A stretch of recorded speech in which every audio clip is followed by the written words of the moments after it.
Is it going? Good morning. What a beautiful morning. March 4, 2022. Just wanted to kind of wrap up this project for now anyway.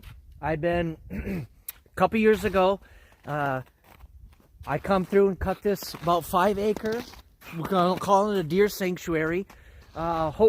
Pretty much a true sanctuary. There is a little bit of human interference, but no human scent, no human contact, no human seeing in it.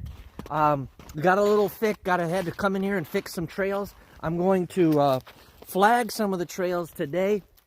So when we come back through in July, I mean, it's going to be so thick in there you won't be able to tell where you're going. So if you want to weed whip through there or take a DR mower through there, I'm going to flag these trails that we made to be able to get a mower through there.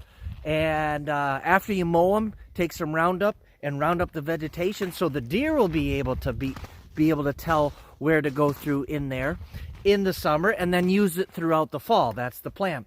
This little food plot right here, we're going to put some switchgrass in it. The owner is going to do some frost seeding right here. So you see these trees to the south, we need to cut these to be able to get full sunlight in here. There's no reason for these trees to be here, essentially. And through there about 70, 80, 100 yards, there's another food plot. So it also acts as a kind of a funnel getting these trees down. Now, I want to kind of go through some of the equipment that I'm using as well. You see I have my tractor back in here, and this kind of tractor is kind of taking the replacement of an employee, if you will. I'm out here by myself. This keeps me safe for trees that I'm not fully comfortable with, even myself. Pushing them over, pushing them in different ways, moving them where I want to move them. I'll go through that a little bit. But I have a main saw that I use. This is an Echo 490 that I use for the most part. CS 490. I really like that saw. Enough power to cut a lot of these bigger trees. But it doesn't. It's got a lot of power too. But I also have a Echo 400 that I use as a backup. If I get pinched, I get the 400 out.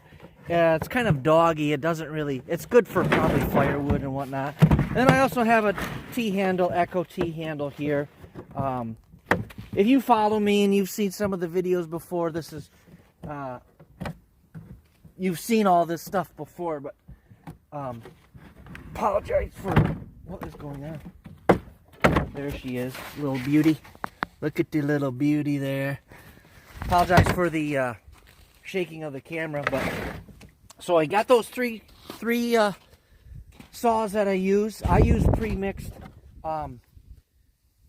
gas. These are, I don't know if they're probably gonna skyrocket right now, but I like using these. It makes the saws run a lot cleaner. Don't have to worry about mixing and all that stuff, and it's real fast, real clean. A lot more convenience to it. The time saved outweighs the money, or anyway, it's close to it.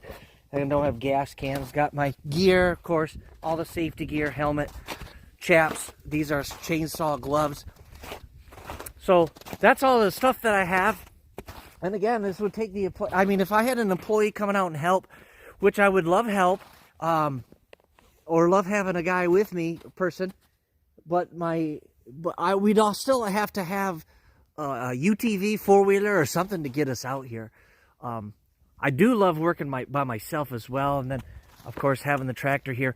Money wise though, if I had an employee, it'd be just about the same amount of money or even more, having to haul the tractor out and whatnot. So it is what it is, and I'm pretty comfortable with it. So here's some trees. Now, if you're not comfortable taking these big trees down, and again, I get a little nervous myself, but having that tractor here as a sense of security makes me feel a lot better, makes my wife feel a lot better if I'm not wrapped up underneath one of these trees, because this tree can kill you real easy. So I've learned how to read trees, and you learn kind of which way they're leaning. You walk around them. There is safety measures taken with this, and then you see the tree's got injuries. There's a little crack there. That affects how you cut the tree. How I'm going to cut this tree is I'm going to come from the south end here with the tractor. I'm going to put the bucket up against here. I'm going to build a pusher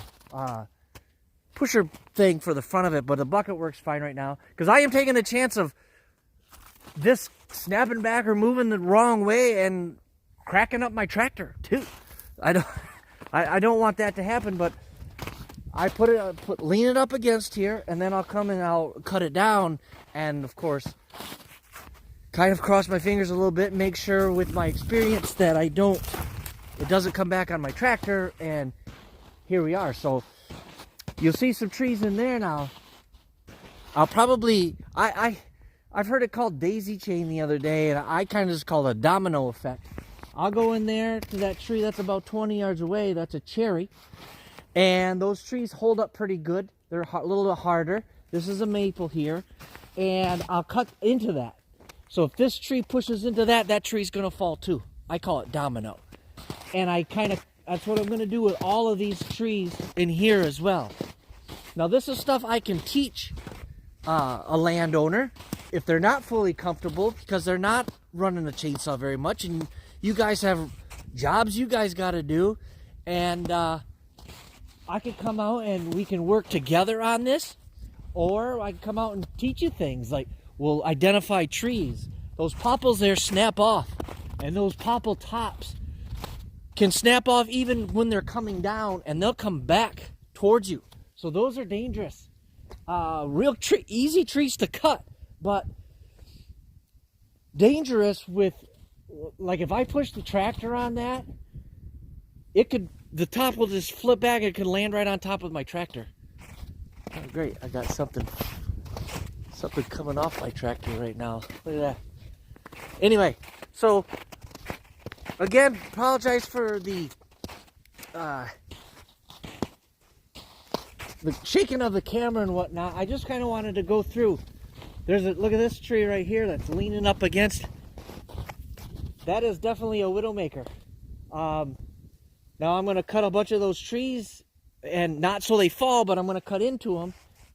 And I just can't do that. I can't teach that and run the camera at the same time. It's really hard to do. So I just wanted to go through that, give you guys a great idea of how much I've been doing this. I've been doing it a lot the last 10 years, but of course I've ran a chainsaw my entire life. Just getting these hours out in the field like this is really, really valuable.